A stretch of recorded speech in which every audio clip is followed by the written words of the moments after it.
Ryan Blaney was not happy with NASCAR after the sanctioning body eliminated him from the race after a lap one wreck at Watkins Glen, where it looked like Brad Keselowski made contact with him following a wreck instigated by Corey LaJoie getting into the left rear of Kyle Busch that sent him spinning in front of the entire field. As I said, on that first lap, and then chaos ensued behind them. Before we get to this, I'd like to ask you, please hit that subscribe button, hit that bell for notifications so you don't miss any of our future videos here at John Trent Racing. Roll this up over at stockcarreport.com. This website is now live. If you want to go check it out, just stockcarreport.com. I am the one who owns this site and write the articles. So, as I said, the wreck happened when Corey LaJoie went off the track going through the bus stop. Let's just take a look at this right here over on NASCAR on NBC. Here it is. We'll blow this up so we can get a better look at it. There we go. So I think the wreck's going to happen, I don't know, about 10 cars in, maybe a little bit, maybe even like 15th or whatever. And you'll see basically Corey LaJoie is going to go off the track here as they go into the bus stop. When he comes back on, he's going to make contact with Kyle Busch's left rear, send him spinning. And chaos will ensue here. So let's take a look at this right here. So there's Corey LaJoie off the track into the rear of Kyle Busch. Everyone is evading now. And you'll see there's Ryan Blaney right there on the right side of your screen. You can see him right there. He is going to be hit by Brad Keselowski, who is directly in front of him here. So pay attention to them right there. Kind of gets into him. And then Keselowski moves up and then makes contact to Blaney's left front, and we will see here Blaney just literally cannot turn the car. He is going straight, makes contact again. I'm not sure who that is unable to turn the car right there and comes to a stop. So that is what happened with Ryan Blaney during that wreck. And then he obviously was towed back. You can see this here. It was not a pleasant ride. Let's take a look at this right here. Up and down. That doesn't look very good.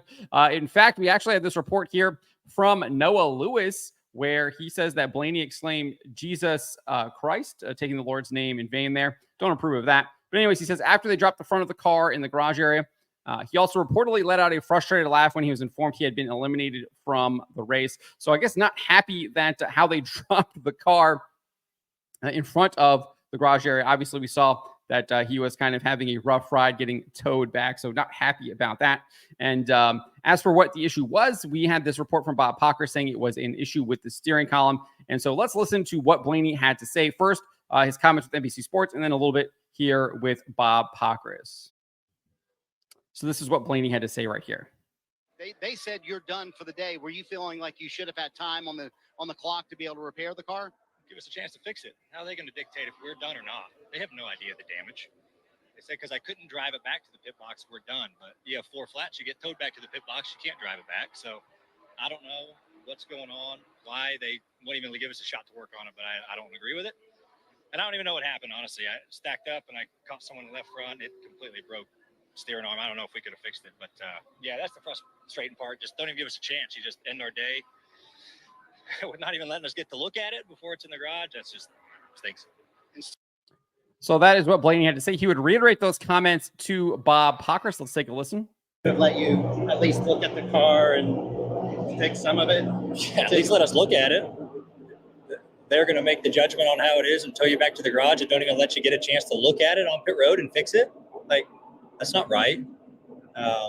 They said because I couldn't drive it back, they take you to the garage. Well, you can't drive back on 4 flat tires and they take you to the pit box. So where's the rule? And why don't you just let us go look at it? Like, might have a shot at fixing it and getting back out there. You never know. But that's what I was upset with. Like, you got to give us a chance to at least look at it, not just tell us that we're done. But we have no say in the matter. So I 100% agree with Ryan Blaney. I obviously think there is nuance to this. If your car is completely totaled, involved in a wreck, and you're having to get towed back, then yes, you probably are done for the day. You're not going to be able to repair that on the pit road, take them to the garage and give them their day's over. But something like this, like, you really don't know what it is. You don't even know what happened. Obviously, he was having issues steering because you saw him kind of go straight. So you could have made some assumptions there.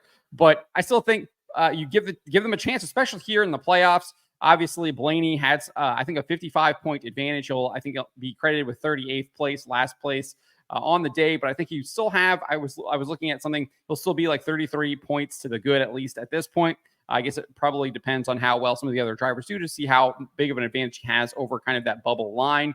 But I think at this point, you probably should give the drivers, the teams, the benefit of the doubt here. Let them investigate. Let them see if they can fix it. And hey, maybe at the end of the day, they weren't able to repair it, so they are done. But I think NASCAR owes it to the drivers. They owe it to the teams. And at the end of the day, they owe it to the fans, right? There are a lot of Ryan Blaney fans out there. I will admit, Blaney's probably one of the top guys that I root for, alongside Ross Chastain. So maybe a little bit biased here, but I'd like to see him. Like, people pay good hard money to see their drivers race. They're tuning in to watch their drivers race.